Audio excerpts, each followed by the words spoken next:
ए खराब खराब नहीं भैया, 27,000 का जब लिया तो पता नहीं सर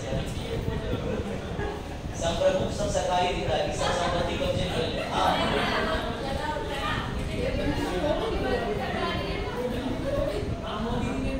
उसका किसी कारण वो आगे एक्ट के तहत धारा बोला।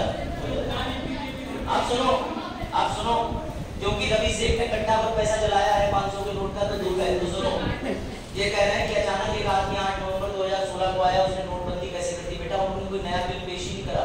आरबीआई एक्ट के तहत धारा है कि कोई भी एग्जीक्यूटिव आदमी जो सरकार में वो आगे पढ़ सकता है कि हम पुराने नोटों का फेरबदल कर रहे हैं आरबीआई एक्ट के तहत। तो ये तो ऑलरेडी भारत में लॉ ही है, उन्होंने कोई नया बिल नहीं पारित करा।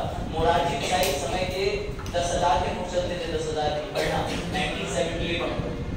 चलो सुनो, हाँ सर अब दहेज में इकट्ठे रकम दी थी जगह इतनी कंप्रेस करके। चलो ये सुनो, इंटरेस्टिंग चीज सुनो बस, अब ध्यान दे लो। जैसे ही मोशन की बात आती है यानी प्रस्ताव की, अब तुम समझ चुके कि प्रस्ताव सबसे पहले होता है इंट्रोड्यूस। जैसे मैंने कहा कल क्लास कितने बजे रखूं, इंट्रोड्यूस को तुम सबने सुना, उस समय पे ना तुमने डिबेट करा, ना डिस्कशन करा, ना वोटिंग करा। जैसे ही मैंने कहा अब तुम बताओ कितने बजे आओगे, तो यानी कि इंट्रोडक्शन के बाद तुमने शुरू करी बहस, जिसे कहते हैं डिबेट।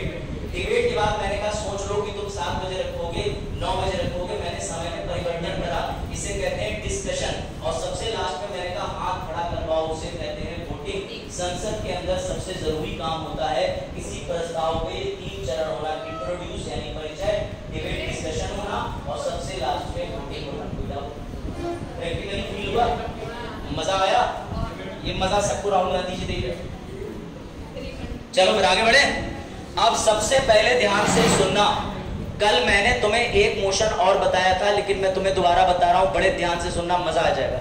एक दिन स्पीकर महोदय ने देखा कि बजट सत्र फरवरी में शुरू हुआ और फरवरी निकली, मार्च निकले, अप्रैल निकला। भैया म्यूजिक मत दो, बैकग्राउंड कौन बजा रहा है जी कलम? देखो बाबूजी से कहो घर जाके बाबूजी उन्हें ना बजा दें, इसलिए यहाँ कलम ना बजाओ। देखो इधर, तो भैया सुनो ध्यान से, अब बड़ा मार्मिक दृश्य आने वाला है स्पीकर साहब का। स्पीकर साहब बोले मैं फरवरी में आया था, निकल गई मार्च, निकल गई अप्रैल, निकल गई मई, अब जून खत्म होने वाली है। स्पीकर साहब ने कहा ये तो लड़ाई बंदी नहीं कर रहे, मतलब संसद के अंदर रोज पहले 11 से 12 बजे प्रश्न पूछते हैं, फिर शून्यकाल आता है, फिर 1 बजे से 2 के बीच में खाना खा लेते हैं, जितनी उनकी ऊर्जा गई थी वो 2 बजे वापस आ जाती है, फिर वो बीच में क्रिकेट भी खेल लेते हैं, बास्केटबॉल भी खेल लेते हैं, आरोप भी लगा लेते हैं, यही तो करते हैं संसद के अंदर। उसी बीच में बजट भी पास हो जाता है, उसी बीच में लड़ाई भी हो जाती है। जब 6 बजे का टाइम होता है तो अंत में एक आदमी और खड़ा होकर कहता है मणिपुर मुद्दे पे भी डिस्कशन करना है, आज रात कोई हिलेगा नहीं, कसम है तुम्हें 11 बजे तक बैठे रहना। तो ऐसा भी कोई कर देता है। तो स्पीकर साहब बड़ी मुश्किल से इंतजार कर रहे थे, तभी स्पीकर साहब जून में किसी एक दिन बोलते हैं बस, और स्पीकर साहब कहते हैं आज मैं पास कर रहा हूं एडजॉर्नमेंट सिने डाई। इसका मतलब स्थगन प्रस्ताव पारित कर रहा हूं, और उस पे कोई भी क्या नहीं लिखता है, डेट। वो डेट क्यों नहीं लिखते? क्योंकि हो सकता है देश में आपातकाल आ जाए, चुनाव आ जाए, कोविड आ जाए, कोई जी जाए, कोई ज्यादा लंबा जी जाए, कोई इस यूनिवर्स से दूसरे यूनिवर्स में चला जाए। तो भैया ऐसी कोई भी घटना से बचने के लिए स्पीकर महोदय कोई तिथि। लेकिन सत्र शुरू कौन करता है? राष्ट्रपति। तो स्पीकर महोदय वो प्रस्ताव किसके पास भेजेंगे? राष्ट्रपति जी उस पर हस्ताक्षर करके क्या कर देंगे, और वापस से स्पीकर उसकी क्या कर देगा। अब जब हम अगली बार जब भी मिलेंगे तो सुनो, तुम्हें मैं बताऊंगा कि किस किस तरीके के प्रस्ताव होते हैं। ये तो हो गया स्थगन वाला, कॉन्फिडेंस, नो कॉन्फिडेंस, कंगाल, बुलेटिन, सिंपल, क्लोजर। इसके अलावा तमाम तरीके के नीति, कट मोशन, टोकन मोशन, करीब 12-13 मोशन डिस्कस करेंगे। फिर मैं तुम्हें बिल बताऊंगा कि मनी बिल, साधारण बिल, वित्तीय बिल श्रेणी 1, वित्तीय बिल श्रेणी 2 क्या होता है, संवैधानिक बिल क्या होता है, संवैधानिक के अंदर कैसे संशोधन करते हैं। अगर ये चीजें जाननी हो तो थोड़ा पढ़ के आना ताकि तुम्हारा इंटरेस्ट भी बना रहेगा। कोई डाउट?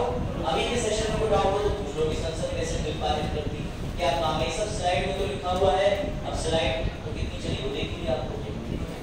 होमवर्क लिख लो, लिखो प्रश्न होमवर्क, मेरा होमवर्क में कैसे जाओ, लिख लो भैया, प्रश्न लिखो सबसे interesting question.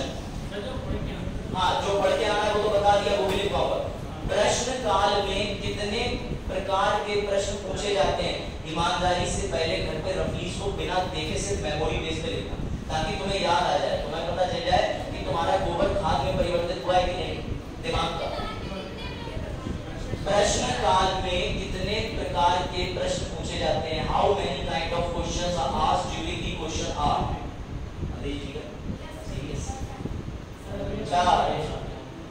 It is quite challenging to be like this. चलो मैं अभी इंग्लिश में पढ़ने वो देखो कैमरा